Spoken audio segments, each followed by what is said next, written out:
હમણાં તારીખ 19 ને 21માં વરસાદ થવાની શક્યતા છે. પ્રી મોન્સૂન એક્ટિવ થશે અને આ પ્રી મોન્સૂન એક્ટિવિટીના કારણે રાજ્યના કેટલાક ભાગમાં ગરમીમાંથી રાહત મળવાની શક્યતા રહેશે. ખાસ કરીને આ પ્રી મોન્સૂન એક્ટિવિટી માં પવનની ગતિ વધારે છે. કોઈ ભાગમાં પવનની ગતિ 40 કિલોમીટર તો કોઈ ભાગમાં 50 કિલોમીટર રહેવાની શક્યતા રહેશે. ખાસ કરીને વિદર્ભના નીચેના ભાગોમાં પવનની ગતિ વધારે રહેવાની શક્યતા રહેશે અને લગભગ મહત્તમ ઉષ્ણતામાન કોઈ ભાગમાં 40 ડિગ્રી સેલ્સિયસ તો કોઈ ભાગમાં 8 ડિગ્રી સેલ્સિયસ થઈ જવાની શક્યતા રહેશે. અલબત્ત મધ્ય ગુજરાત, અમદાવાદમાં, ગાંધીનગરમાં મહત્તમ ઉષ્ણતામાન કંઈક વધુ રહી શકે. વરસાદની વાત કરી તો પ્રી મોન્સૂન એક્ટિવિટીની તો કેટલાક દક્ષિણ સૌરાષ્ટ્રના ભાગો, બોટાદના ભાગો અને લગભગ મહીસાગરના ભાગો, ભરૂચના ભાગો, દક્ષિણ ગુજરાતના કેટલાક ભાગો અને ત્યારબાદ ઉત્તર ગુજરાતના ભાગોમાં પ્રી મોન્સૂન એક્ટિવિટીનો વરસાદ થવાની શક્યતા રહેશે. ખાસ કરીને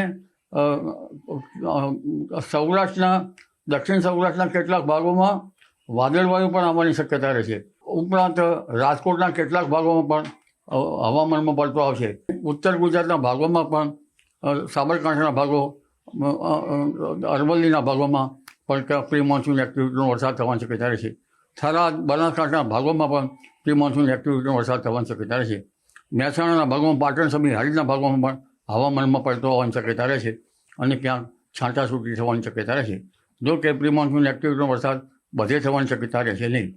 આ ઉપરાંત પૂર્વ ગુજરાતના ભાગોમાં પણ પ્રી મોન્સૂન એક્ટિવિટીનો વરસાદ થવાની શક્યતા રહેશે. મધ્ય ગુજરાતના ભાગો, અમદાવાદ, ગાંધીનગરના ભાગોમાં પણ પ્રી મોન્સૂન એક્ટિવિટીમાં કોઈ ભાગમાં પ્રી મોન્સૂન એક્ટિવિટીનો વરસાદ થવાની શક્યતા રહેશે.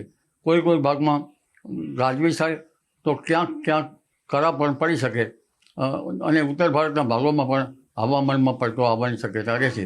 તારીખ 24-25થી ગરમી વધવાની શક્યતા રહેશે. તારીખ 26થી 28માં ગરમી ઘણા ભાગોમાં જોર પકડશે. લગભગ મધ્ય ગુજરાતના ભાગોમાં, વડોદરા વગેરે ભાગોમાં મહત્તમ ઉષ્ણતામાન 42 ડિગ્રી સેલ્સિયસ થઈ જવાની શક્યતા રહે. કોઈ ભાગમાં 43 ડિગ્રી સેલ્સિયસ પણ થઈ શકે. એટલે 26મી તારીખમાં મધ્ય ગુજરાતના ભાગોમાં આખરી ગરમી પડવાની શક્યતા રહેશે.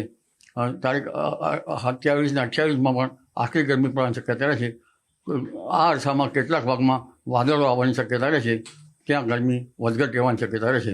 ઉત્તર ગુજરાતના ભાગોમાં પણ મહત્તમ ઉષ્ણતામાન 42 ડિગ્રી સેલ્સિયસ આસપાસ રહેવાની શક્યતા રહે. તારીખ 26, 27 અને 28માં અકળાવનારી ગરમી પડશે.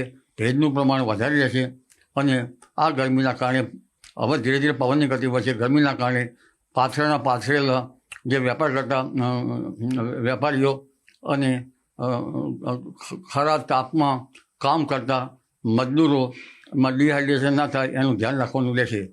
આ ઉપરાંત પશુધનની પણ કાળજી રાખવાની રહેશે.